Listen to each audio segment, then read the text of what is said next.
depannya mau ngapain nih gitu ya. Terutama topik dagang versus bisnis ini.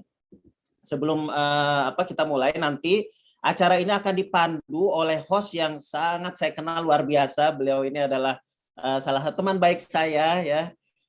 Beliau ini adalah orang ibu rumah tangga, tetapi juga beliau itu adalah pengusaha, dan beliau ini adalah profesional yang sudah bekerja di berbagai bidang ya di industri, jadi sudah sangat berpengalaman banget.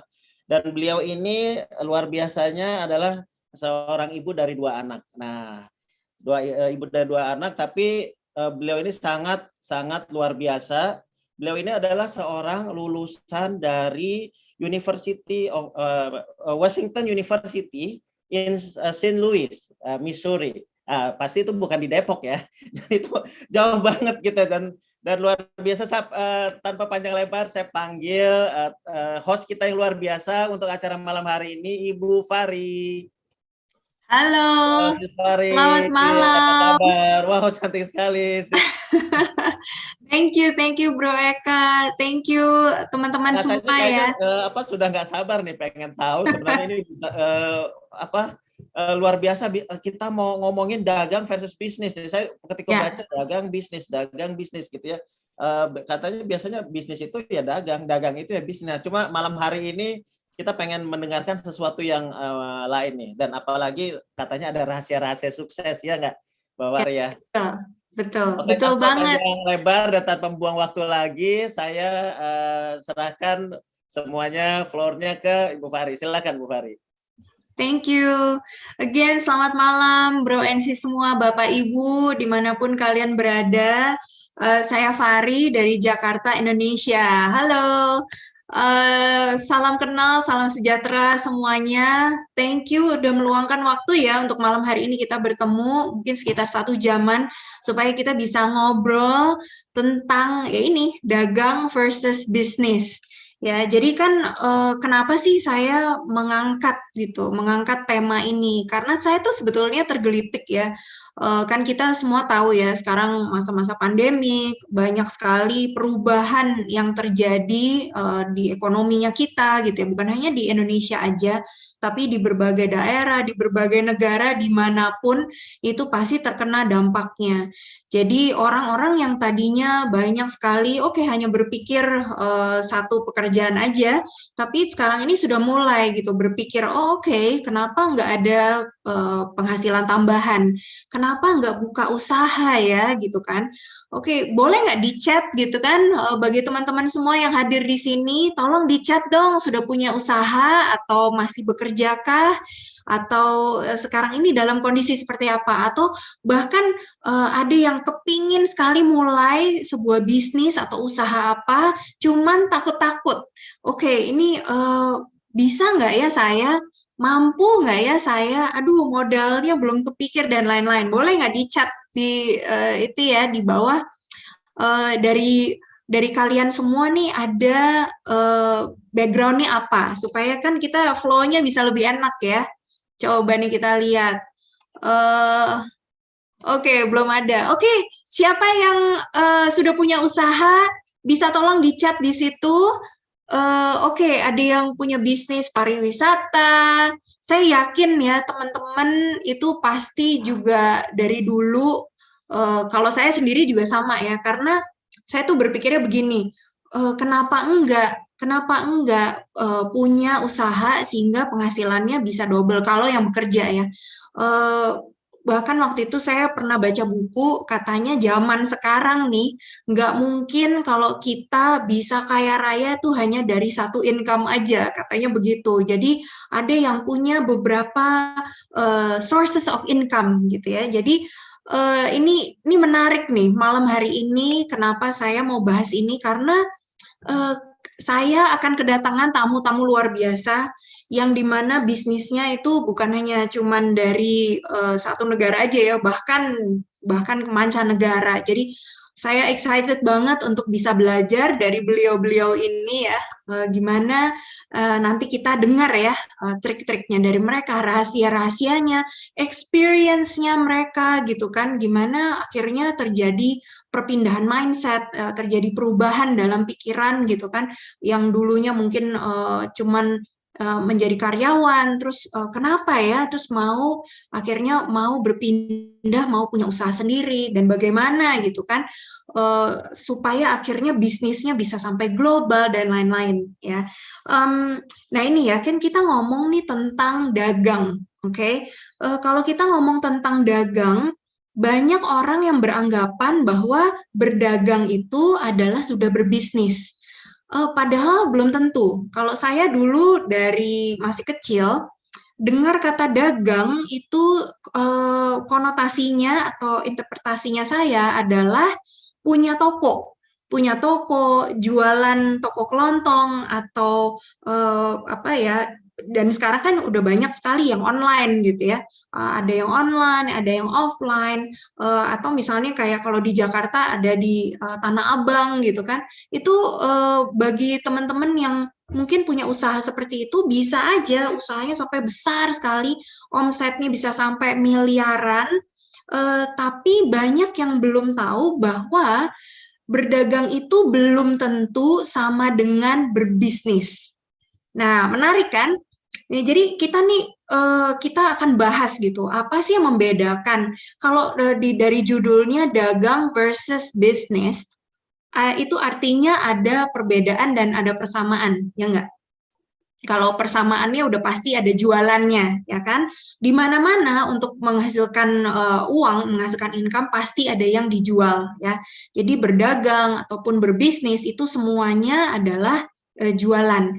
Tapi banyak hal itu juga yang membedakan dan perbedaannya itu sangat-sangat besar, ya, antara dagang dengan bisnis. Jadi yang saya pelajarin adalah bahwa antara dua ini perbedaannya adalah perbedaan mindset, perbedaan pikiran, pola pikir gitu yang membedakan antara dua ini. Jadi ini yang menggelitik saya ya, kenapa orang itu hanya fokusnya pada menjalankan bisnis saja, tapi bukan membangun bisnis. Jadi ujungnya yang tadinya itu jadi yang ujungnya apa ya? Jadi hanya fokusnya pada jualan saja. Tapi kalau berbisnis itu rupanya bukan hanya fokusnya pada jualan, tapi pada pengembangan sistemnya. Nah, ini kan yang orang kalau tidak tahu apa perbedaannya, pasti akan terus menerus gitu ya, akan fokusnya pada penjualan dan disibukkan gitu ya dengan ya hal itu. Jadi ini buat saya nih menarik banget ya. Dan saya beberapa tahun yang lalu itu membaca sebuah buku namanya Cash Flow Quadrant karangannya Robert Kiyosaki. Mungkin Bro and Sis banyak di sini yang sudah baca buku ya, baca buku itu. Dulu waktu saya baca itu saya tidak terlalu mengerti gitu ya, apa perbedaannya. Jadi bagi yang belum baca, bisa cari itu ya, kalau di Indonesia ada di Gramedia, itu banyak sekali buku-bukunya Robert Kiyosaki, judulnya Cash Flow Quadrant. Itu basically membahas tentang bagaimana income-nya kita itu rupanya sumbernya ya, itu dibagi menjadi 4. Bagaimana kita menghasilkan uang, dan itu dimulai dari mindset ya, itu dibagi menjadi 4. Ada yang namanya employee, jadi karyawan, ada yang S yaitu self-employed ya, itu ada di bagian sebelah kiri ya. Jadi kalau Bro and Sis semua membayangkan ada kuadran ya. Jadi ada yang di sebelah kiri atas, di kiri bawah, ada yang di kanan atas, kanan bawah. Di kiri atas itu E adalah employee, karyawan ya, yang menghasilkan uang dengan cara bekerja di sebuah perusahaan tertentu. Dan yang kita akan membahasnya itu lebih ke arah yang di kiri bawah dan kanan atas. Kiri bawah itu adalah kuadran S, adalah self-employed. Jadi orang-orang yang punya keterampilan tertentu, jadi dia menghasilkan uang dari situ. Jadi misalnya seperti saya dulu, saya seorang fotografer, jadi saya menghasilkan uang lewat jasanya saya untuk memotret ya. Atau misalnya dokter atau lawyer gitu kan, dengan jasanya itu bisa menghasilkan uang. Oke, jadi ini sekedar ini aja ya. Itu yang dari sisi sebelah kiri menghasilkan active income. Ada yang di sebelah kanan itu kuadran B, bisnis ya. Bisnis itu big business. Jadi kita akan membahas dua ini nih. Apa sih yang menjadi perbedaan gitu ya? Jadi tanpa berpanjang lebar ya, saya akan mengundang. Jadi sebelumnya saya akan menampilkan ya ini CV dari tamu-tamu saya pada malam hari ini. Oke, kita lihat yang pertama Sis Helen Antonius. Ya, oke. Sis Helen ini ada di sebuah komunitas namanya FFG ya, nanti saya akan cerita. Dan ada dulunya experience-nya adalah di NAM Group ya. NAM Group itu adalah sebuah grup distributor ya, distributor untuk berbagai macam brands yang fast moving consumer goods ya di Pulau Timor. Jadi sudah melakukan distribusi itu sejak tahun 80-an. Dan dimulai dari toko kelontong dan sekarang ini sales teamnya sudah mencakup 1.500 toko retail ya di seluruh Pulau Timor dan sekitarnya. Beliau ini berasal dari Kupang ya, tapi residing di Jakarta. Beliau juga undergraduate-nya dari New York University, sama seperti saya adalah seorang ibu dari 2 anak ya, very passionate in education for the soul.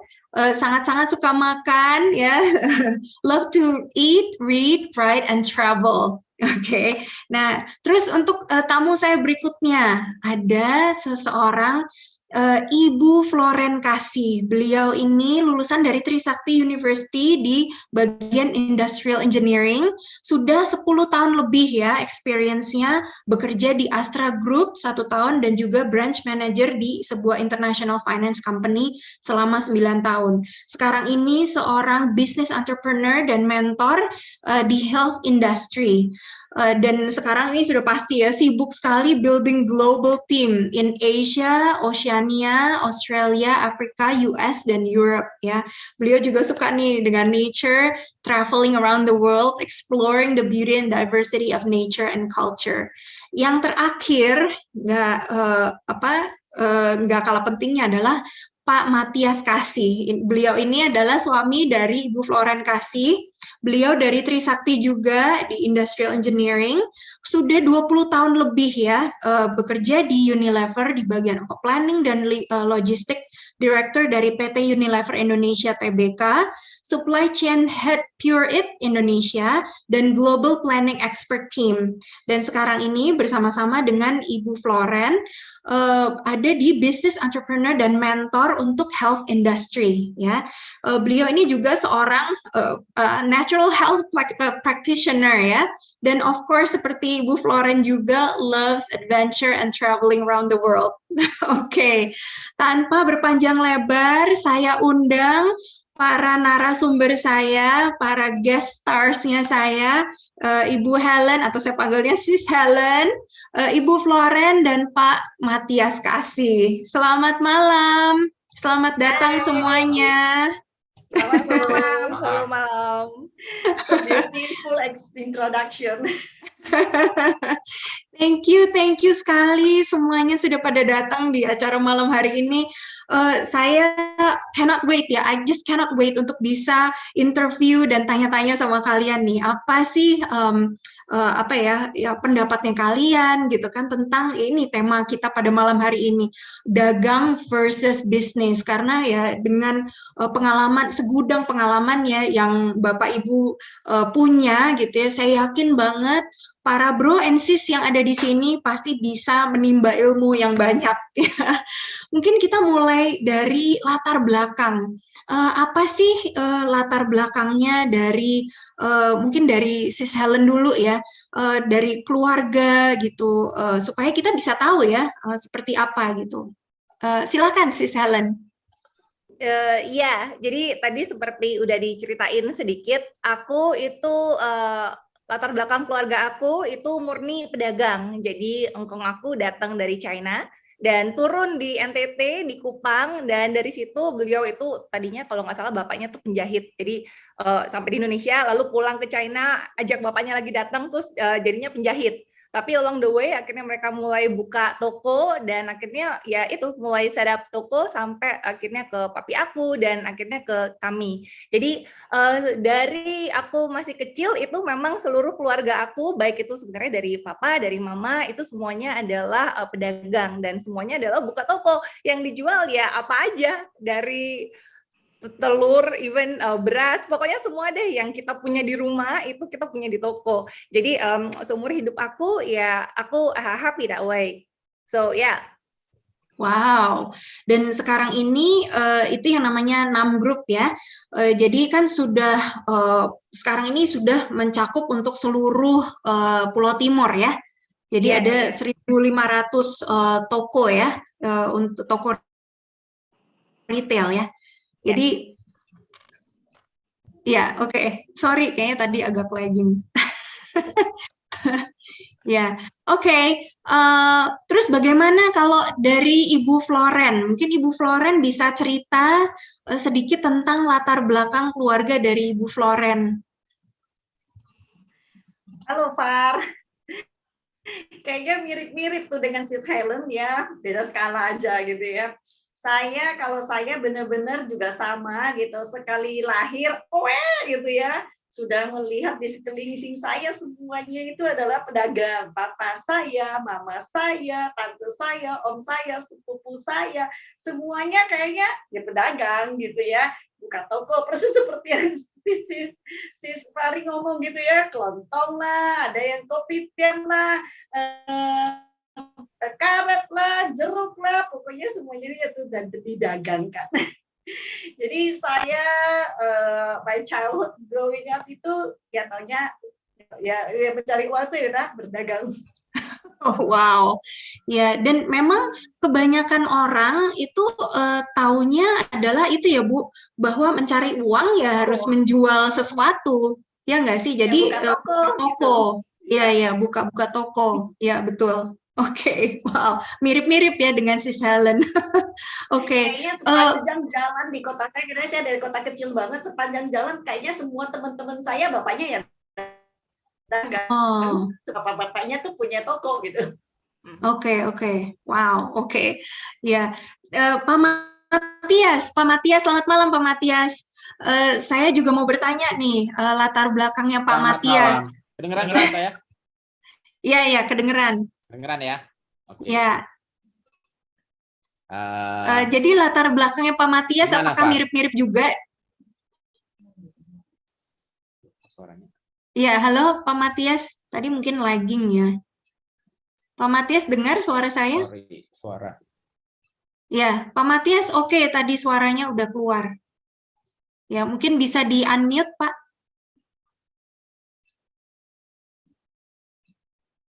Ya. Saya nggak dengar suara kamu, kenapa ya? Bentar, let me check. Oke. Udah kedengeran sekarang, Pak? Oke. Ya, suaranya Pak Matias oke sih. Saya nggak. Saya dengar. Oke, saya share aja. Saya kebetulan juga sama ya. Keluarga ayah saya juga mulainya montir ya. Basically papa saya dulu nggak tahu belajar dari mana itu jadi montir, benerin mobil. Tapi kemudian ganti haluan, ikut omnya buka toko, akhirnya punya toko sendiri.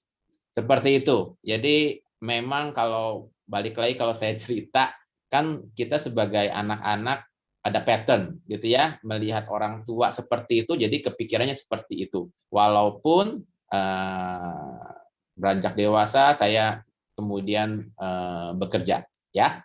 Okay. Itu sedikit sharing dari saya. Oke, thank you Pak. Jadi ini kesamaannya adalah latar belakang keluarga itu kurang lebih sama ya, dari berdagang semua. Oke, jadi terus sekarang saya mau tanya lagi nih, apa sih yang menjadi kan kita sudah tahu tuh biasanya kalau orang tua kita itu menjadi seorang guru, anaknya biasanya menjadi seorang guru. Kalau orang tuanya dokter, biasanya anaknya juga ikut jadi dokter. Jadi, nah apakah pada waktu Helen ya, kita mulai dari Helen lagi. Apakah waktu dulu juga terpikirkan untuk ya udah taunya berdagang ya nanti kalau besar maunya berdagang aja? Sis Helen. Yes, itu iya banget. Aku manggilnya Civari ya. Aku itu udah mulai jualan itu dari SD. Ingat banget dari SD mungkin kelas 2, 3 karena aku nggak dikasih uang jajan ya sama keluarga aku gitu ya. Mami papi mungkin teman-teman dulu dapatnya 100-200 perak, aku sama sekali nggak dikasih terus gitu. Tapi kan ada permen ya nggak, 1 bungkus jadi datang ke sekolah itu bawa permen jualin eceran. Itu waktu masih kelas 2-3 SD. Kalau di toko ya berarti sama lah ya, nimbangin gula sekilo gitu ya, terus dilamin gitu, terus dijual. Biasa kan orang beli gulanya 1 karung gitu. Setiap kali kalau aku punya kesempatan untuk pergi ke luar kota, ke Surabaya, itu kan di zaman itu di Kupang masih terbelakang banget ya, jarang anak-anak punya kesempatan. Tapi kalau aku dapat kesempatan yang sama, biasanya hampir semua uang belanjanya aku, itu pasti aku pergi ke Surabaya itu dan beliin kartu. Tahu nggak sih dulu di zamannya aku itu ada kartu bintang film Hong Kong kayak Andy Lau lah, Aaron Kwok lah pokoknya. Terus siapa ya cewek-cewek itu ya, Vivian Cho atau siapa gitu ya, itu kan keren-keren banget kan. Itu dijualnya berapa ya, nggak tahu ya, beli di Surabaya 200-300 perak gitu ya. Terus sampai di sekolah itu ya udah jualan. Ya, wow. Ya, jadi itu udah mulai dari SD, ke SMP itu juga sama.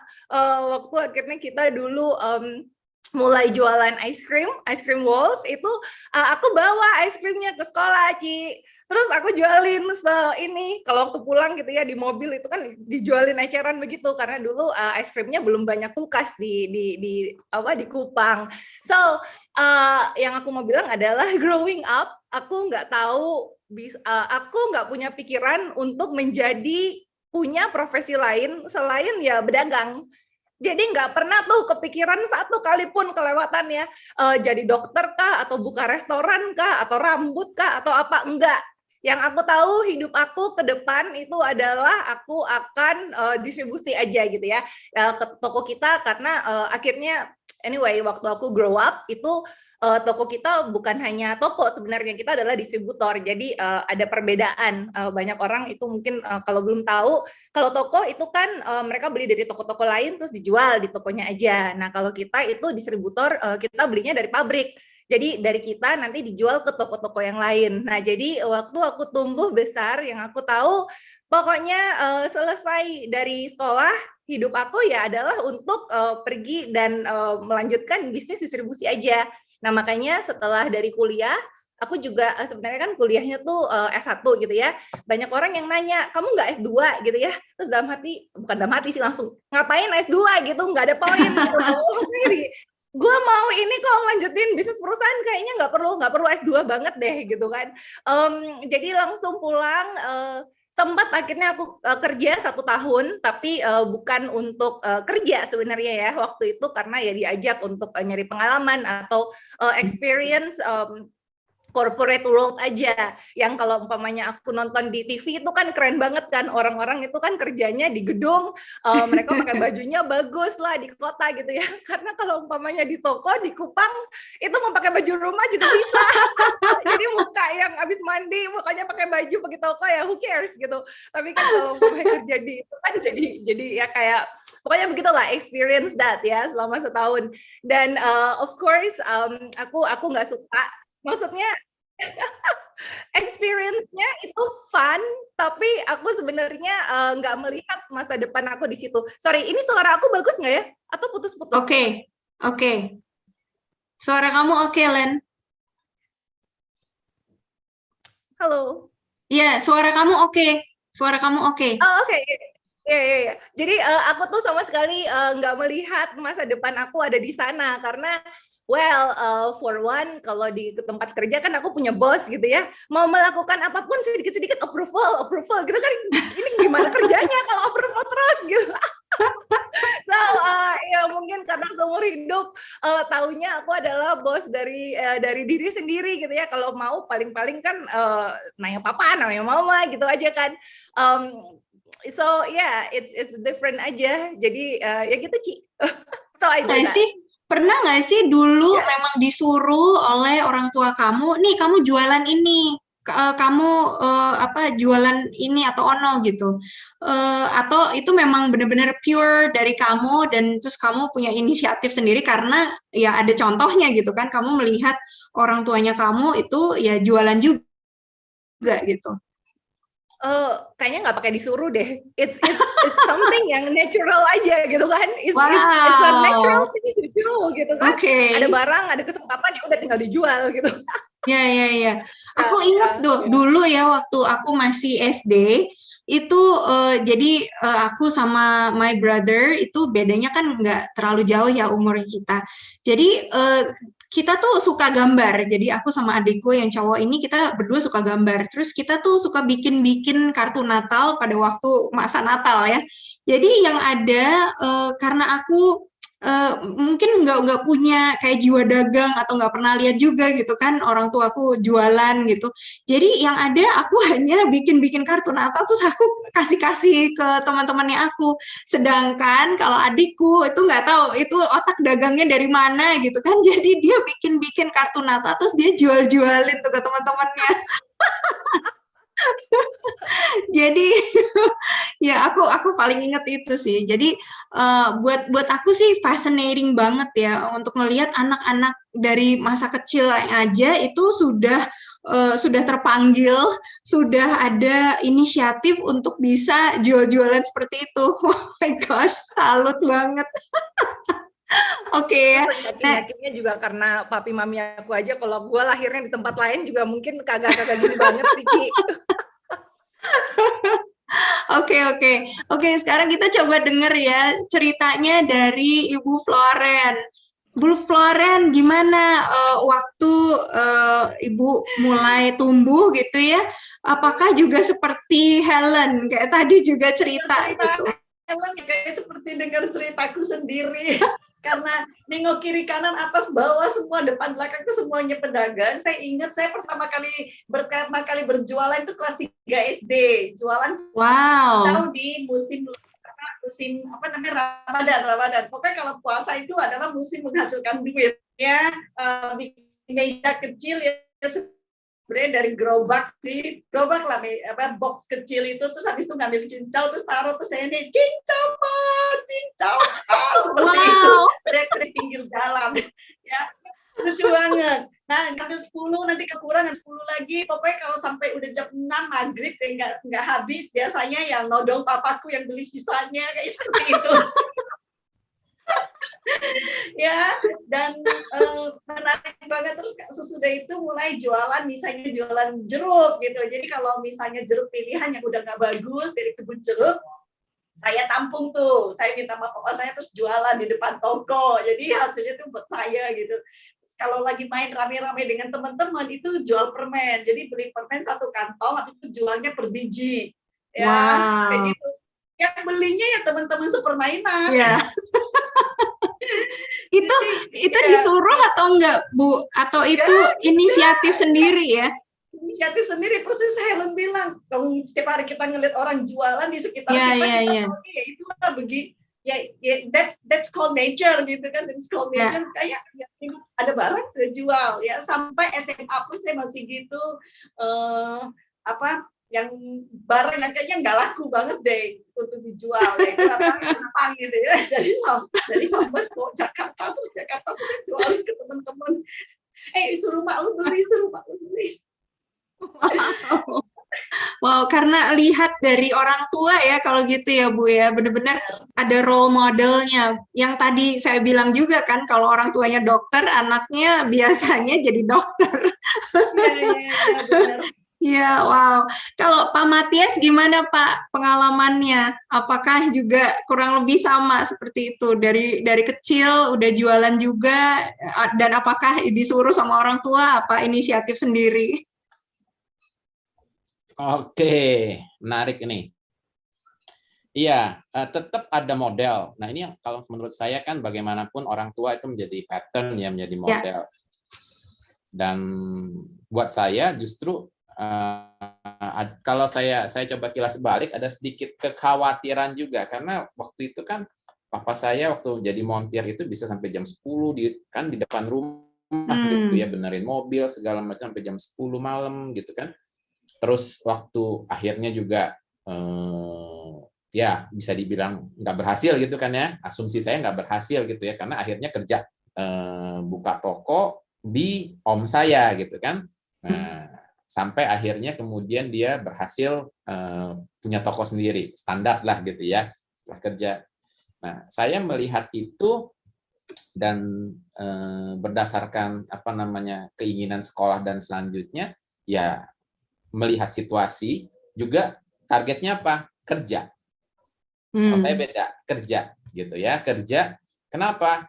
Wah, ini karena memang dari ya mungkin faktor luar juga ya. Jadi udahlah kerja lebih aman, lebih nyaman seperti itu kan. Tetapi herannya waktu lagi kuliah kan somehow untuk mengurangi biaya dan lain-lain ya, termasuk juga untuk jajan, kepikiran saya bisa mulai ngelesin. Mulai ngelesin. Jadi kalau saya pikir bagaimanapun ada orang bilang apa sih sifat darahnya mau jualan atau dagang atau dapetin sesuatu nih apa lewat cara apa terserah gitu ya, tapi gimana ya nggak ada uang. Nah seperti itu. Mulai dari situ. Jadi saya mulainya tuh di situ. Mulai kemudian bekerja dan berkarir ya. Itu cerita saya berkarir. Kalau saya tambah sedikit ya Pak. Boleh Bu. Nah kalau saya walaupun punya darah dagang, tapi karena dari kota kecil banget, saya dididik di guide lah ya, di guide untuk menjadi karyawan. Kayaknya sosial statusnya kayaknya lebih tinggi kalau kerja di perusahaan multinasional seperti itu. Ya akhirnya ketika SMA saya pindah ke Jakarta, lanjut sekolah di SMA di Jakarta, terus kuliah, terus masuklah ke perusahaan multinasional gitu ya. Soalnya kayaknya patternnya tuh udah dibangun gitu ya. Tetapi ketika sudah bekerja beberapa tahun, sekitar 8-9 tahun saya udah mulai bosen. Nah panggilan dagang udah yang seperti tadi Pak Matias bilang, darahnya tuh nggak berubah gitu ya. Jadi mulai udah panggilannya dagang. Jadi yang saya kepikir ya udah, oke, saya mau buka kios di mall. Udah kejadian tuh. Terus saya mau dagang motor, ya, bukan showroom lah ya, itu lebih kepada kalau satu ruko itu kan kecil. Terus mulai dagang ke koperasi, ya, apa lu gada, apa lu mau gada gitu ya. Jadi berpikir itu solusi untuk saya bisa resign dari kerja, terus mau buka toko obat ya seperti itu. Jadi darah dagangnya tuh ngalir terus. Iya. Wow, dan kalau nggak salah waktu itu Pak Matias dan Ibu Floren sempat juga untuk itu ya buka ada kios jual jagung ya kalau nggak salah ya. Ya, itu 20 tahun yang lalu ya, waktu masih yang jagung di Capcom gitu yang masih lagi baru tren itu kita beli franchise-nya, buka di mall. Ya kita kan begitu ya caranya begitu ya kamu menghasilkan uang gitu kan. Ya, sampai kita coba mau buka namanya itu yang motor ya, terus pokoknya seperti itulah, adalah bertanya-tanya tentang buka toko obat ya kayak gitu. Iya. Dan itu apa tuh nih dengan Pak Matias dengan Ibu Floren ya, apa sih titik baliknya yang membuat Bapak sama Ibu tuh oke, udah deh nggak usah kerja gitu kan. Dan ya tadi kan Ibu Floren bilang ya memang darah dagingnya gitu kan sudah melekat banget untuk jualan gitu kan. Nah, tapi apa sih yang titik baliknya untuk oke, kayaknya nggak bisa begini terus nih, harus berbuat sesuatu yang dimana nanti untuk kedepannya itu bisa lebih aman, lebih oke, lebih ini itu gitu. Ya kalau mungkin saya dulu ya. Ya boleh Bu. Sama Pak Matias ya. Jadi kalau saya mungkin sesudah itu kan nyoba mau ini mau itu mau ini, dan Contoh yang jagung kan gagal gitu ya, karena setelah itu terus nggak berjalan dengan sesuai dengan harapan, maunya buka target 10 toko gitu ya, tetapi satu toko aja udah nggak menghasilkan duit gitu. Nah, lalu saya mulai ketemu, diperkenalkan dengan opportunity yang lain terus. Nah, sampai ke satu titik sebenarnya yang buku sih, buku. Tadi sempat sharing ya sih, sharing ya buku Cash Flow Quadrant. Nah, kalau berdagang itu kan saya nggak kepikiran bahwa ini ada passive income atau enggak tuh nggak ada gitu. Padahal saya ini pengen resign dari kerja itu sebenarnya karena nggak tahan, cutinya cuma 12 hari. Gitu loh. Saya tuh, aduh, bulan pertama aja udah habis gitu. Sementara nunggu lama lagi baru bisa dapat cuti 12 hari lagi. Jadi buat saya tuh, aduh, it's really. Nah, tapi juga nggak kepikir bahwa kalau aktif income terus-menerus, ya saya juga sama aja, bukan cuti 12 hari, malah nggak punya cuti. Gitu.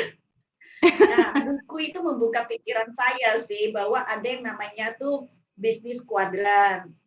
Ya, kalau mau passive income, long term passive income, then I have no choice. Saya nggak bisa masuk ke self-employed. Saya harus masuk ke bisnis kuadran. So, I think that book lah ya, buku itu yang menjadi my trigger untuk melihat dengan view yang berbeda. Itu sih. Oke, thank you Bu Floren. Pak Matias mungkin ada tambahan nggak, Pak? Karena kan waktu permulaan itu Ibu Floren duluan ya, yang maksudnya yang benar-benar passionate banget untuk bisa buka ini itu gitu kan.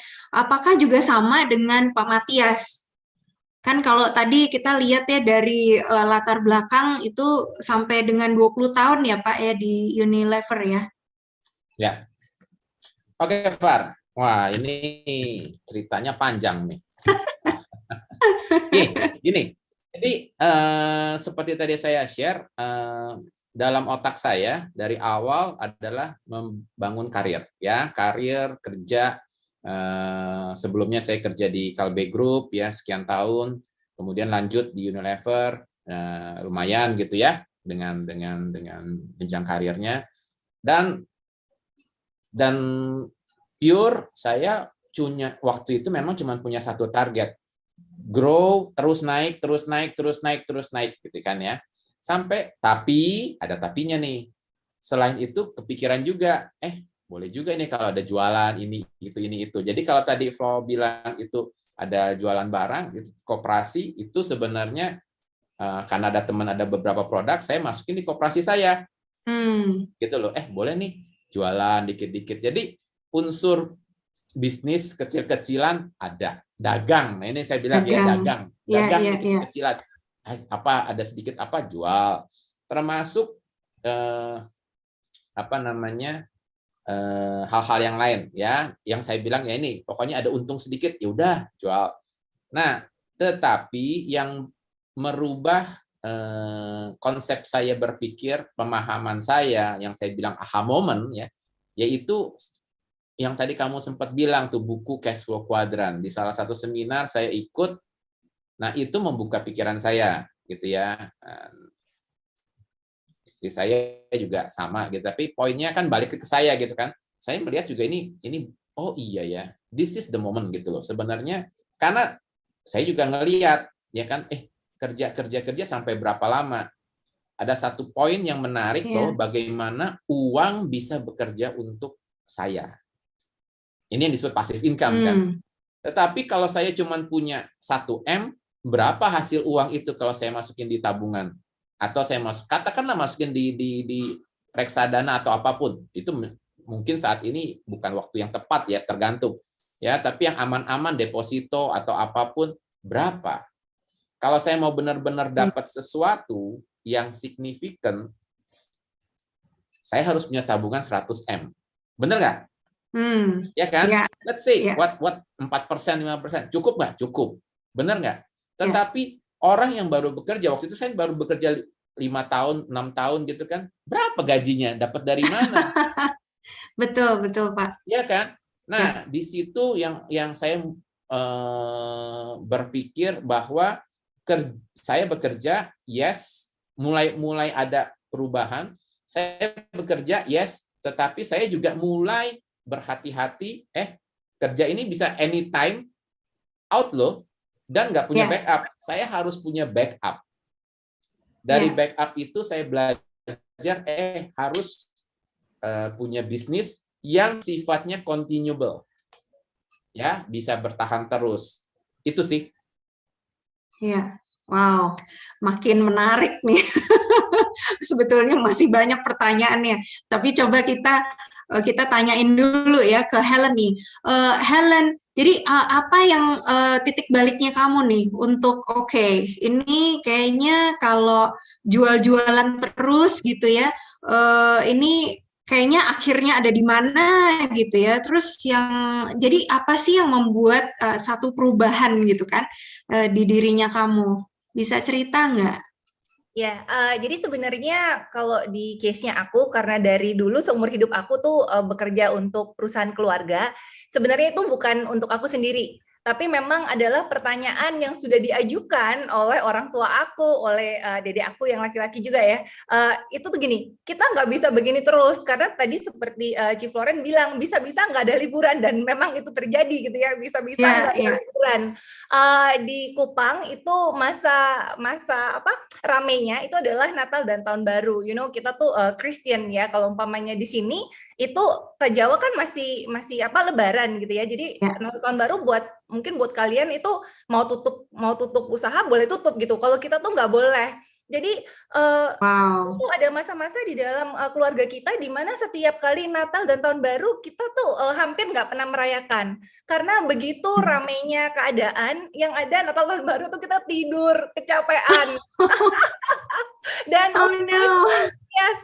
dan of course semakin besar usahanya kita, itu semakin kita mulai nggak ada waktu lagi. Aku ingat banget pertama kali aku berempat saudara, itu pertama kali kita liburan keluarga, papa, mama, dan kita berempat adalah waktu umur aku 30. Wow. Dan itu kita udah menikah, aku udah menikah, udah punya anak, itu pertama kali kita liburan keluarga selama 2 apa 3 malam ke Batu.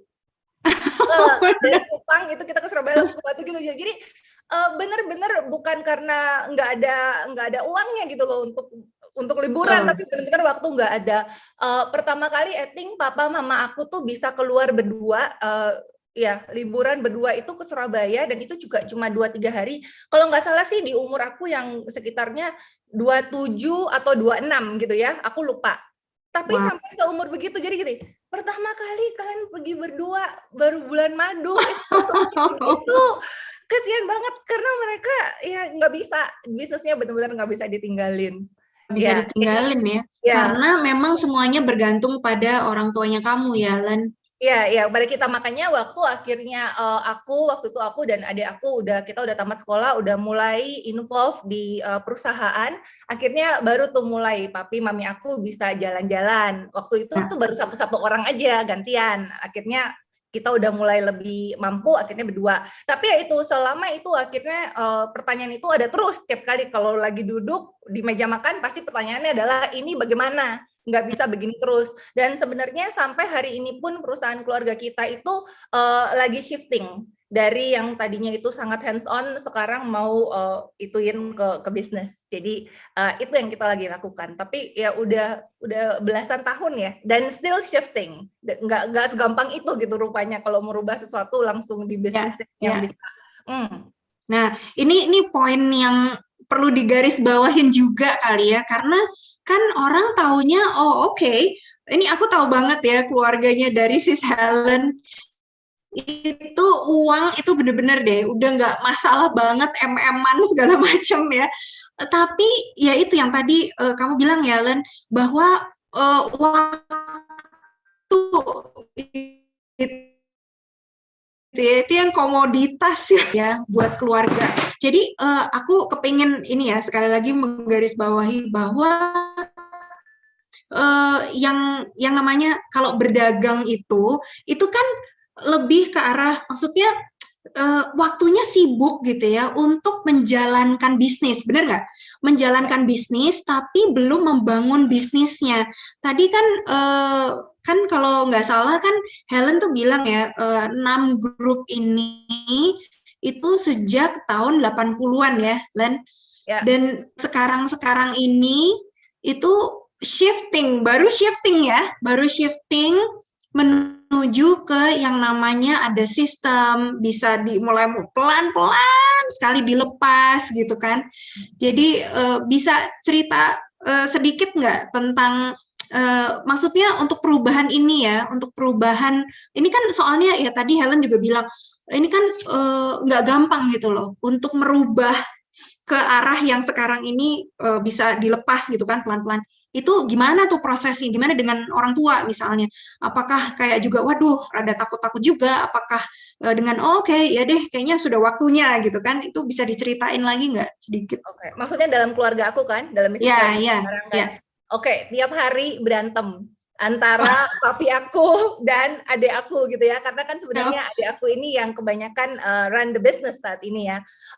Tiap hari berantem, kenapa? Karena waktu pertama kali perusahaan kita dibangun itu yang ngurusin adalah engkong aku, very hands on. Lalu papi aku comes along, adik aku dia udah mulai besar, kita sudah sadar gitu ya, papa mama ini bisnis nggak bisa kita sendiri yang ngurus gitu, harus mulai percayain ke orang, which of course nggak bisa gitu ya, dalam kepala mereka nggak bisa, ini bisnis nggak bisa dipercayain karena setiap kali mau dipercayain ke orang yang ada itu jadinya di apa namanya bahasa Indonesia dibohongin gitu loh. Jadi ya setiap kali ngasih ke orang untuk ngurusin yang ada duitnya dibawa kabur, pokoknya segala macam gitu ya. Jadi ini udah belasan tahun untuk merubah dari manual aja even gitu ya. Sekarang kan semuanya sudah komputerisasi, kita juga tahu ya, tapi kayak my mom gitu, beliau itu sekarang usianya sekitar 60, nggak gampang untuk beliau itu juga langsung mau serahin segala macam yang sudah berpuluh-puluh tahun itu pembukuan manual, lalu input aja nggak bisa ya. And even and I think my brother itu he has done a great job, tapi ya PR-nya masih banyak gitu ya. Jadi contohnya kalau lagi keluar sama dia, nanti bentar lagi kan ditelepon, kok mungkin untuk daily operation-nya itu bisa, mungkin gitu ya, bisa dikasih ke orang. Tapi tetap aja mau bayar supplier kan ceknya harus tanda tangan. Waktu mau negosiasi apapun kan tanda tangan. Itu lagi duduk makan, tiba-tiba nanti ditelepon sama orang bank gitu ya, kita udah sering banget ya telepon-telepon, Bu, hari ini karyawan Ibu sedang melakukan pemindahan sebesar begini, benar nggak Bu? Dan kalau pemindahannya ada berpuluh-puluh kali setiap hari, ya banyak banget ditelepon. Jadi untuk dilepas seperti itu, it's not easy at all, mindsetnya itu nggak gampang. Percaya sama orang, percaya sama karyawan yang udah baru kerja 1 tahun, sama yang kerja puluhan tahun juga sama aja terjadi juga. Jadi banyak hal banget sih Ci, and yes, salut banget sama all this big corporation itu yang bagaimana mereka mampu nggantiin itu. Tapi ya memang ada proses dan harga yang dibayar itu mahal banget ya. Wow.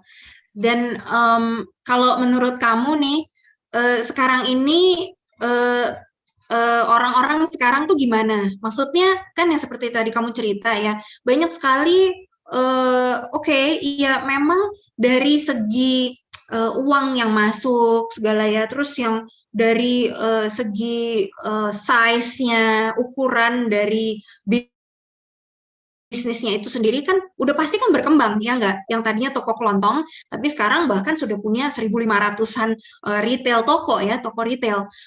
Nah jadi sebenarnya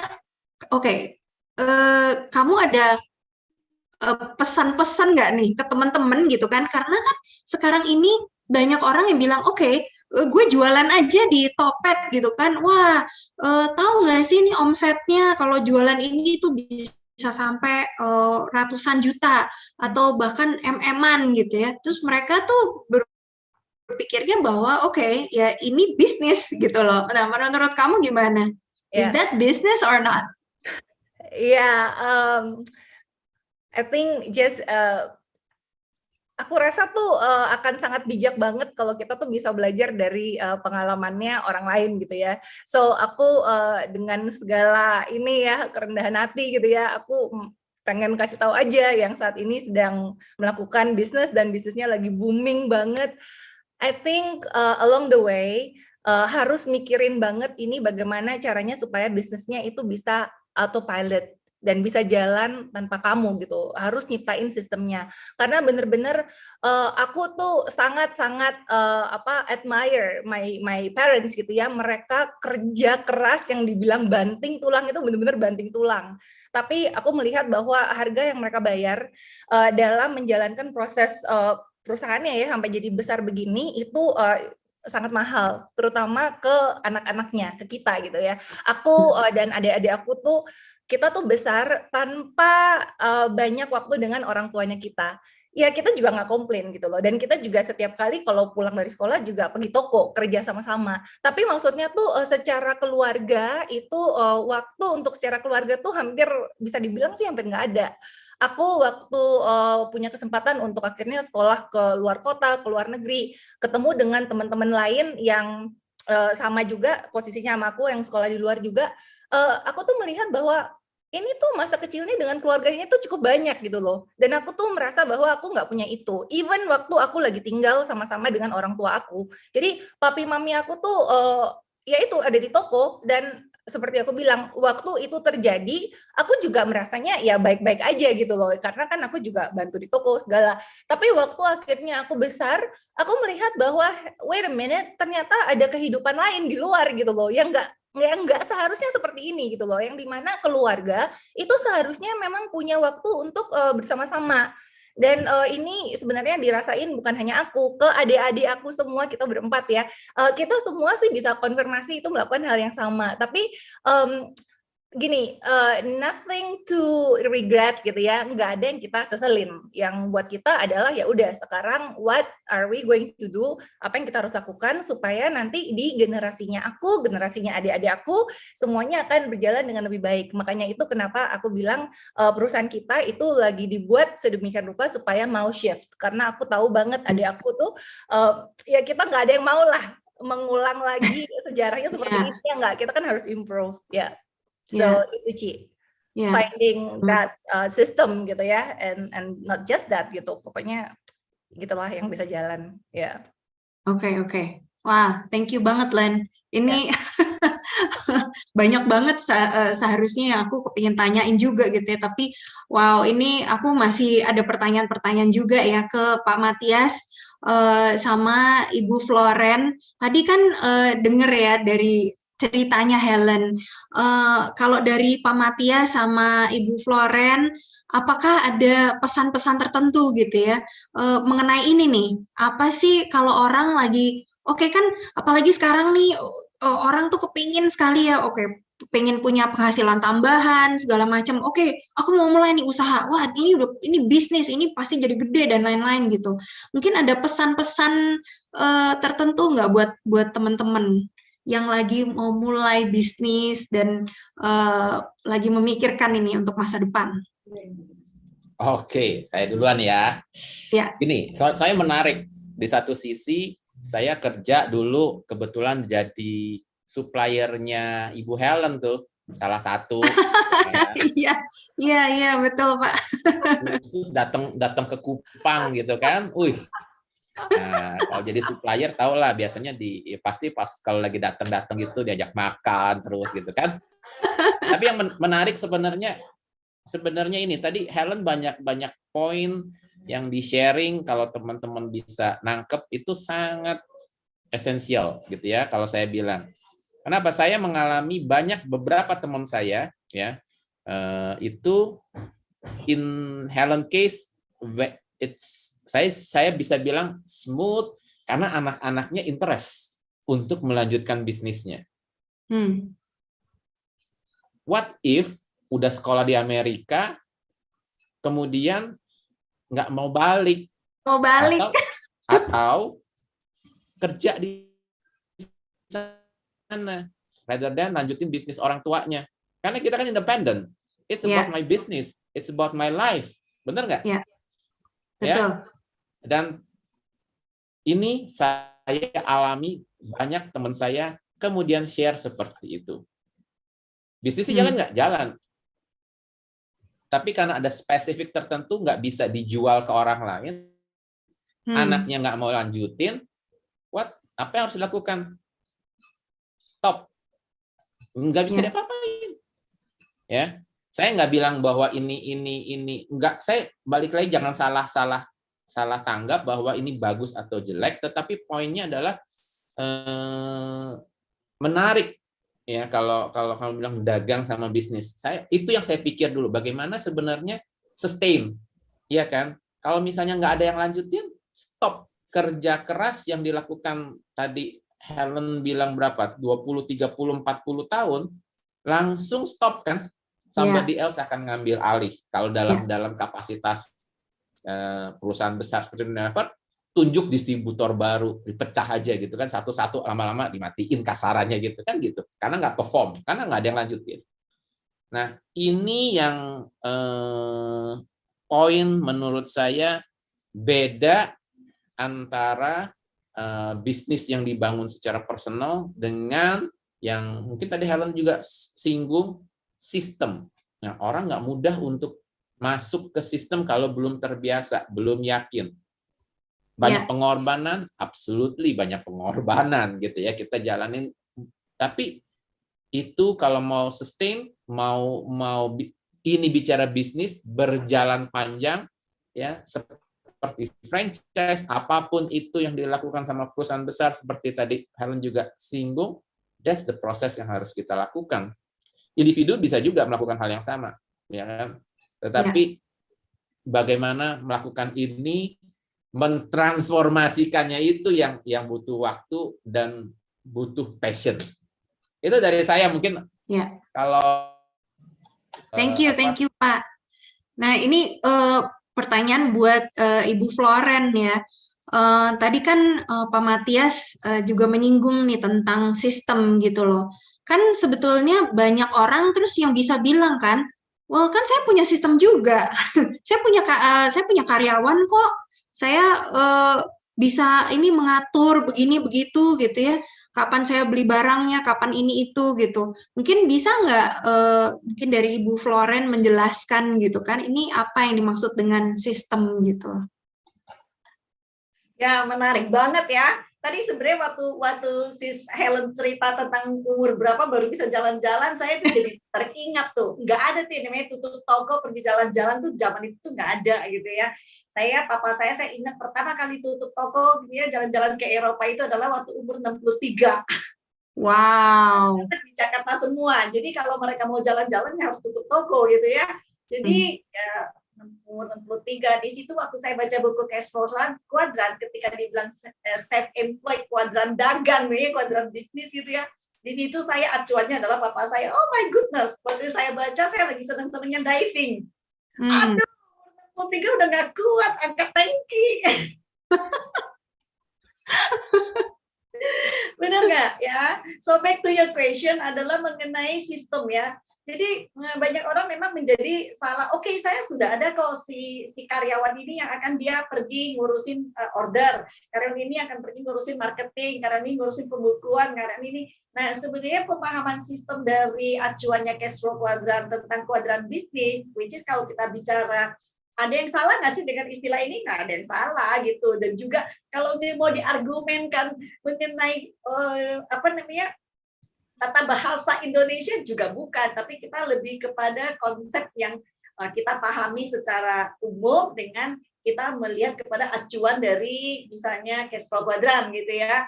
Nah, kalau menurut saya di Robert Kiyosaki yang dia sebut sebagai sistem bisnis itu adalah bagaimana sistem itu bisa dijalankan even though kita sendiri sebagai owner itu sudah nggak menjalankan. Jadi misalnya contoh nih, saya berlibur 1 tahun gitu, nggak info sama sekali, tapi bisnisnya itu pulang-pulang bukan menciut tetapi membesar. Nah, artinya kan yang ditransfer untuk kita bisa nggak terlibat lagi itu bukan cuma sekedar tata cara kerja gitu ya.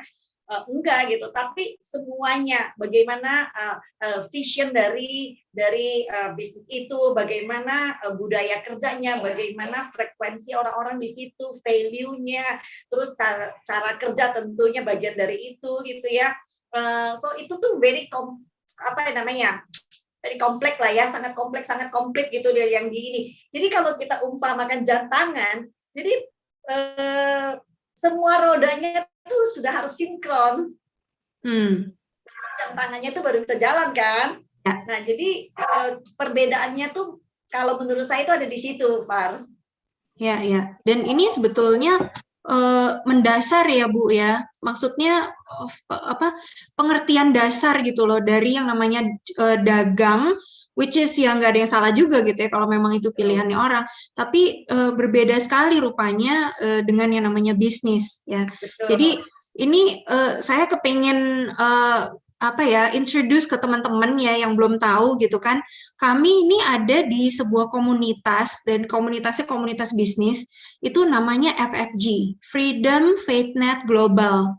Jadi Freedom Faith Net Global adalah komunitas bisnis yang sudah, ya namanya juga global ya, sudah banyak sekali ada di 80-an negara, dan ini tujuan utamanya adalah supaya mental, mindset, dan semuanya membawa orang itu yang tadinya dari yang hanya jual-jualan dan fokusnya adalah ya jual-jualan barang di dagang itu ya, yang dari kuadran S, itu berpindah menuju ke yang namanya kuadran B, bisnis, dan menuju ke yang namanya passive income.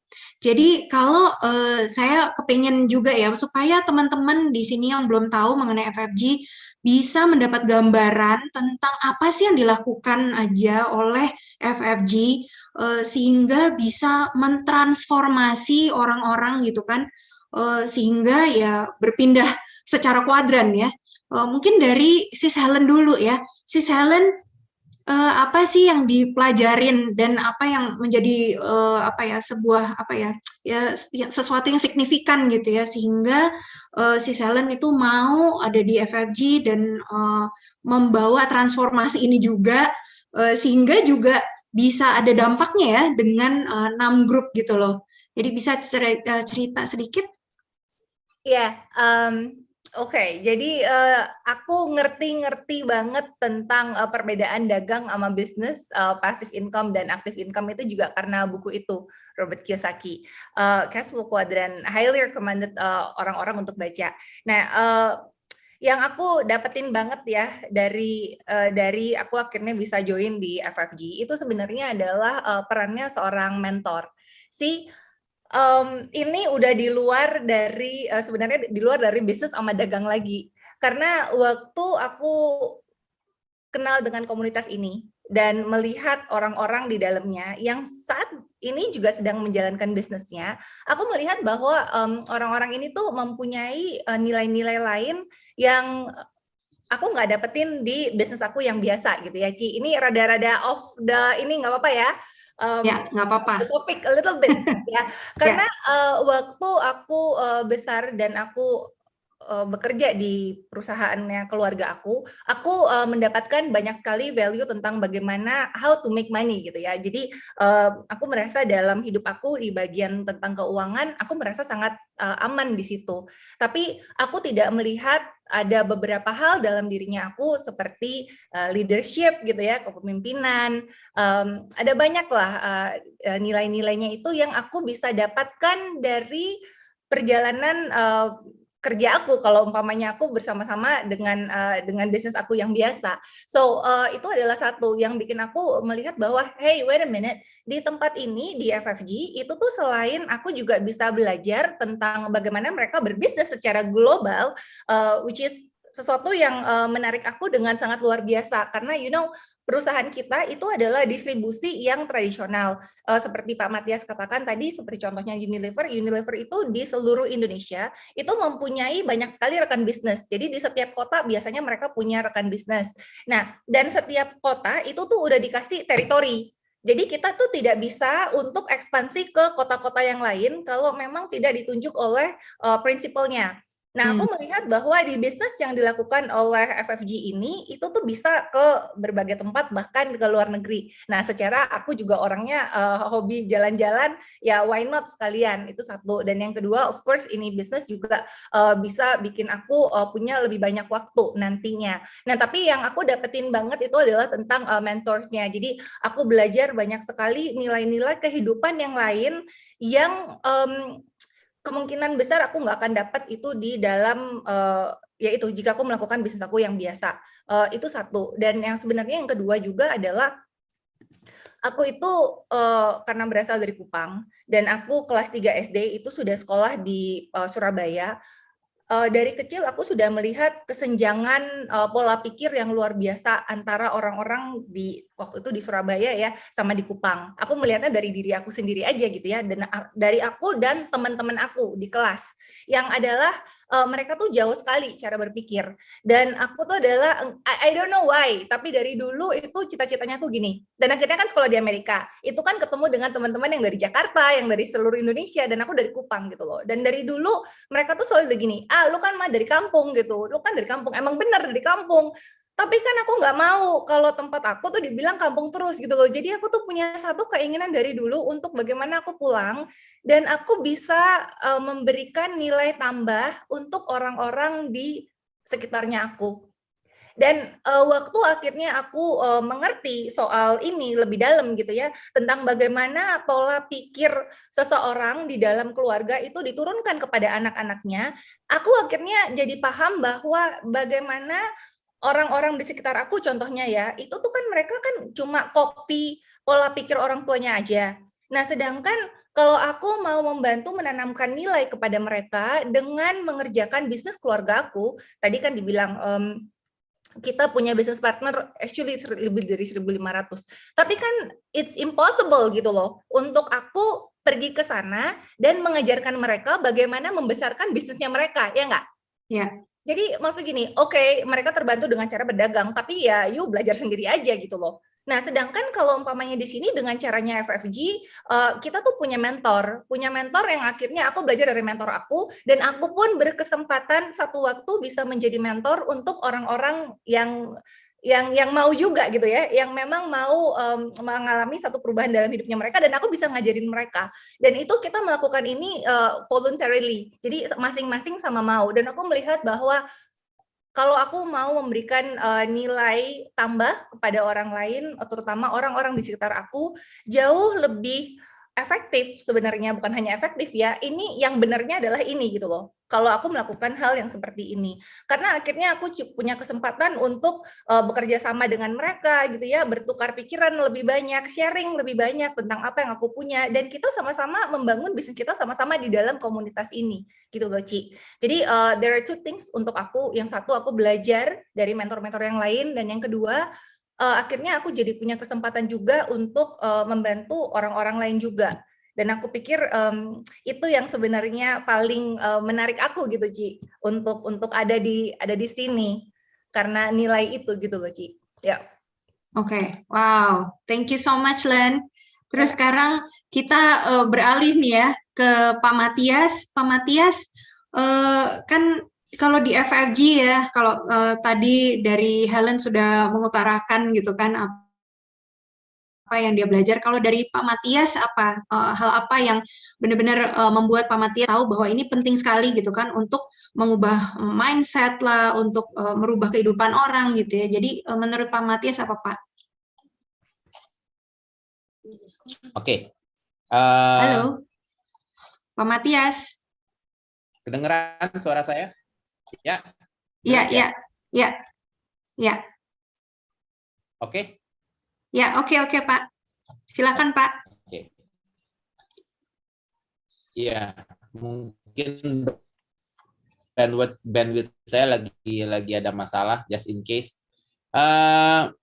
Saya melihat dari sisi yang berbeda ya, hal yang berbeda.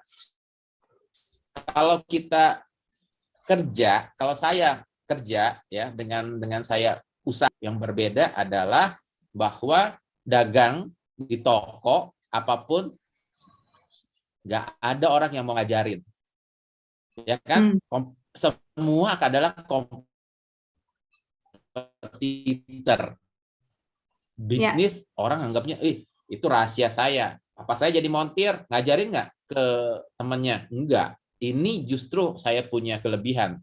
Makanya orang balik ke saya. Nah, di situ saya belajar banyak, ya kan? Karena pada saat itu tidak bisa diwariskan, itu tidak bisa dilanjutkan, ya stop sampai di situ. Itu case yang sangat menarik, seperti tadi Helen cerita atau Florence cerita, ya saya nggak bisa kemana-mana. nggak bisa jalan-jalan kan, karena semuanya tergantung saya. Nah, tapi bagaimana di sisi lain? Saya mau belajar meningkatkan kemampuan saya. Kalau di kantor, saya dapat training.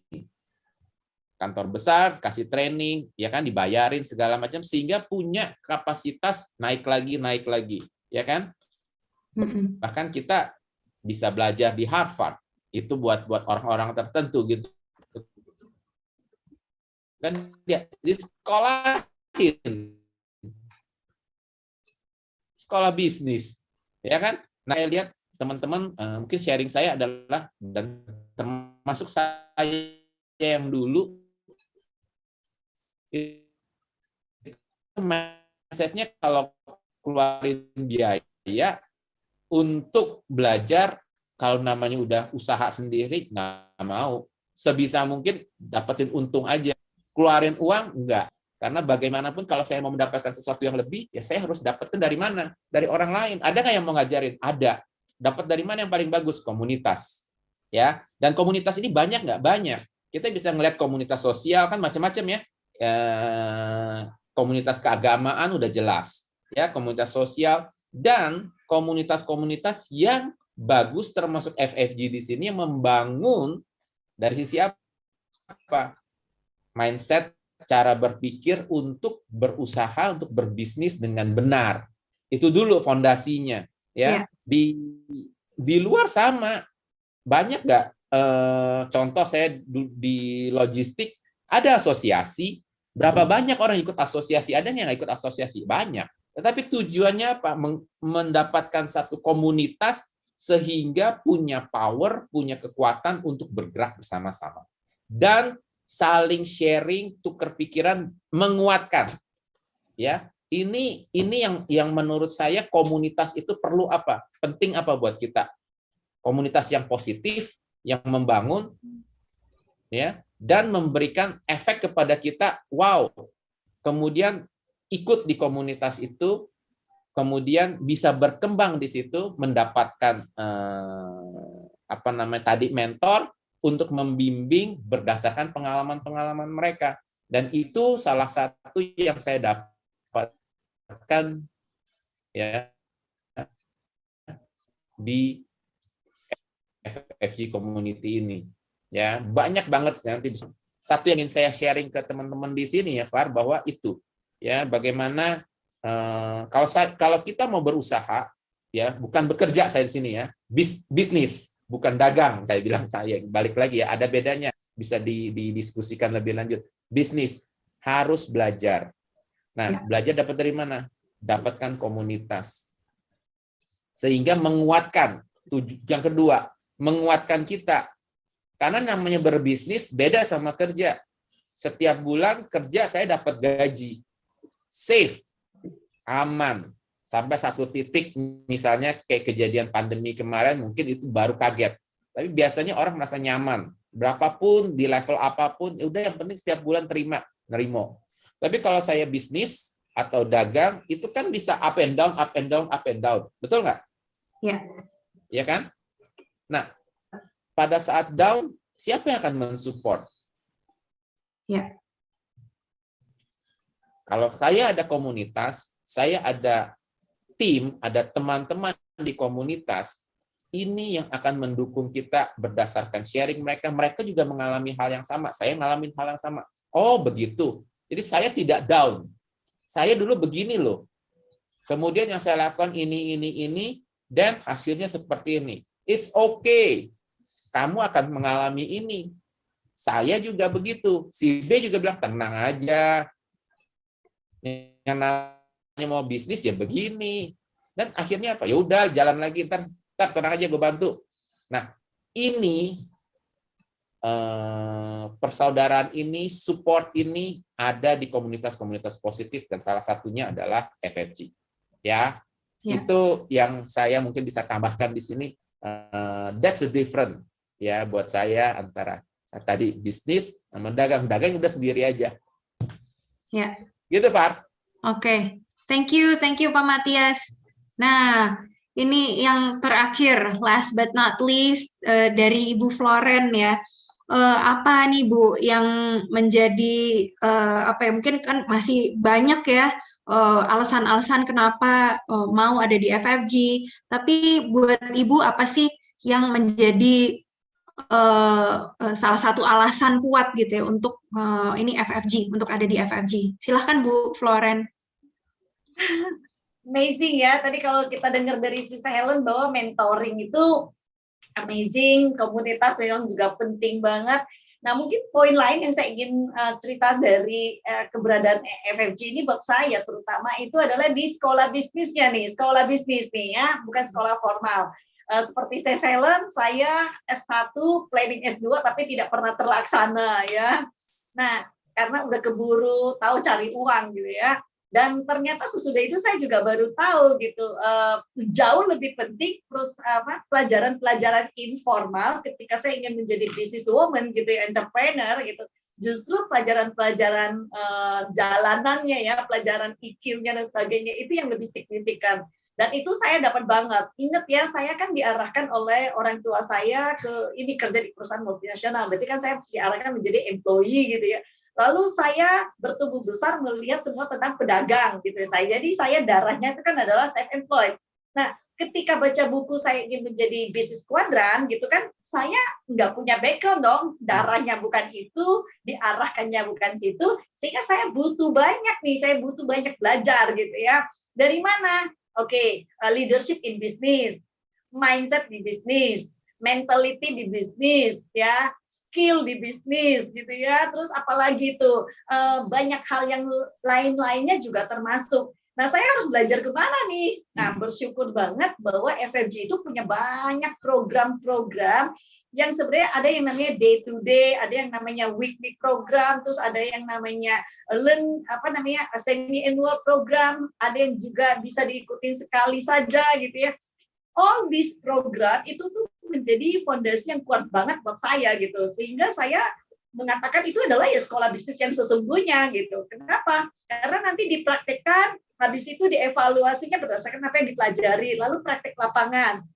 Nah, praktek lapangan kan earning by doing gitu ya, earning by doing by learning lagi. Nah, di situ tidak hanya teori, jadi teori prakteknya itu tuh kawin terus menerus. Dan itu every week kita belajar. Jadi saya nggak pernah absen di semua kelasnya FFG gitu ya. Kenapa? Karena ya memang haus ingin menjadi business owner yang di kuadran B. Karena haus di situ ya saya belajar. Ya buat saya itu benar-benar kalau mau ngomong value ya harganya itu nggak tahu ya berapa MBA punya value, punya biaya gitu ya harus dikeluarkan untuk mendapatkan ini. Tapi di FFG almost saya bilang nggak bilang free, bahwa almost free-nya itu lebih kepada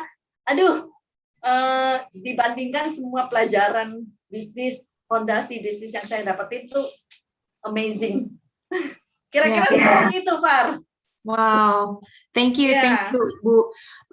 Dan ini terlihat kan ya dari hasilnya di bisnisnya Ibu ya, bahwa sekarang bukan hanya usahanya dan bisnisnya ini berkembang di Indonesia aja, tapi bahkan sampai mancanegara dan bahkan sampai ke luar benua gitu ya. Jadi ini yang menurut saya sih luar biasa pentingnya dari. Contoh satu lagi ya, Far, misalnya contoh nih, ketika saya kerja, saya boleh kerja di perusahaan multinasional, tapi kan saya dididik ya sebagai karyawan aja kan, oleh bos saya yang nggak dibimbing menjadi bagaimana menjadi bos, walaupun kita setiap hari ketemu klien itu adalah para bos-bos gitu ya, kan enggak gitu. Nah, salah satu yang benar yang tadi Sis Fari bilang, bahwa kita tuh diajarkan untuk bagaimana melihat global sebagai market. Jadi dari mula kala nih, pertama istilah baru masuk TK-nya FFG gitu ya, kita tuh sudah dibukakan bahwa long term-nya itu adalah global. Bukan passive income saja, tetapi global juga. Dan itu tuh sudah digiring untuk melihat dunia dalam genggaman. Dan which is terjadi gitu. Ya. Dan itu memang pentingnya perubahan mindset ya Bu, bahwa yang tadinya mindsetnya cuma dagang gitu kan biasanya ya dagang ya oke, buka toko gitu ya di depan rumah atau di mana gitu kan. Tapi pada waktu masuk ke dalam komunitas FFG ini, dibantu oleh mentor-mentor sehingga bisa melihat sesuatu yang memang kita nggak pernah lihat sebelumnya ya Bu ya. Ya, itu benar-benar ya kita jadi punya komunitas ya, tadi Pak Matias bicara ya, terus kita juga punya mentor kan, saya juga punya mentor gitu ya. Tetapi in overall secara support system itu kan adalah sekolah bisnis yang sangat kompleks ya. Maksud saya dari berbagai aspek loh, dari berbagai aspek sosial, human relation dan sebagainya itu jadi satu gitu. Dan prosesnya nggak harus tunggu lulus baru earning gitu loh. Day to day itu udah bisa earning tapi sambil belajar. Menarik banget buat saya. Betul, betul. Dan kalau menurut saya jadinya enak banget ya Bu, kan banyak tuh kalau komunitas-komunitas lain sosial misalnya. Jadi ya udah sosial aja gitu kan. Tapi kalau di sini jadinya semua aspek kehidupan plus finansialnya itu juga bertumbuh exponentially. Ya, jadi wow. Ini saya senang banget ya bisa ngobrol-ngobrol dengan para narasumber saya, dengan guest-nya saya yang luar biasa, Sis Helen, Ibu Floren, dan Pak Matias Kasih. Thank you so much buat waktunya. Tapi sebelum kita pergi, ini saya kepingin menyimpulkan ya bahwa memang yang namanya dagang nggak ada salahnya, semua oke gitu ya. Apa bedanya dagang dengan bisnis gitu kan? Bedanya sebenarnya tipis tapi juga lebar ya. Dimana semuanya oke, ini jualan, tapi yang membedakan yaitu ya bahwa akhirnya end game-nya tuh mau ada di mana? Apakah akan terus-terusan kita yang menjadi sistemnya, ataukah kita membuat ini bekerja buat kita? Apakah nantinya berakhirnya dengan hanya active income, ataukah ini akan menjadi sebuah passive income yang bukan hanya untuk generasinya kita aja, tapi juga bisa diturunkan ke anak cucunya kita. Dan ini saya boleh dengan bangga sekali menyimpulkan bahwa komunitas itu sangat-sangat penting. Jadi yang saya mau ajak ya Bro and Sis semua, apalagi yang belum tahu mengenai FFG, Freedom Fatnet Global adalah sebuah komunitas bisnis, adalah sebuah sekolah bisnis ya, yang benar-benar akan mengajarkan kita semua di sini untuk menjadi terjadi sebuah perubahan hidup yang luar biasa dalam segala hal ya, bukan hanya finansial aja, tapi semua aspek kehidupan. Dan yang seperti tadi juga narasumber ya udah katakan bahwa ini tuh bukan hanya sekedar mengajarkan bisnis yang secara lokal aja, tapi global. Bagaimana seseorang yang tahunya hanya di situ aja gitu ya, ya kalau misalnya jualan, oke, jualan di depan rumah misalnya, atau ya jualan online di sini aja. Tapi bagaimana dipandu dengan yang namanya mentor-mentor supaya pikirannya bisa terbuka lebih luas dan melihat jauh ke depan sehingga ya kehidupannya menjadi berubah total. Oke, jadi ini kita waktunya nggak terlalu banyak. Bagi teman-teman yang mau tahu lebih banyak lagi dan mau kepingin coba untuk nyemplung gitu ya, ini seperti apa sih sekolah bisnisnya gitu ya, dari tadi kok dibahas nih keren banget gitu kan. Nah, bisa tanya kepada teman-temannya yang mengundang ya, Bro and Sis. Jadi sekian aja dari saya Fari dari Jakarta, sampai kita ketemu lagi di waktu di event-event seperti ini. Oke, saya serahkan kepada Bro Eka. Thank you semuanya, selamat malam. Oke, wah aduh menyenangkan sekali ya, dan benar-benar memberikan clear banget apa bedanya dagang versus bisnis. Oke, terima kasih para pembicara, dan baiklah Bapak Ibu Bro and Sis semuanya, kita sudahi acara pada malam hari ini. Semoga benar-benar memberikan manfaat buat Bro Sis, Bapak Ibu semua yang ada di sini untuk mempertimbangkan apabila sebenarnya sekarang sudah berpikir untuk berbisnis, ya ingat ya, bedakan antara dagang versus bisnis. Oke, baik Bapak Ibu, sampai ketemu lagi di acara-acara FFG webinar berikutnya. Sampai jumpa, selamat malam.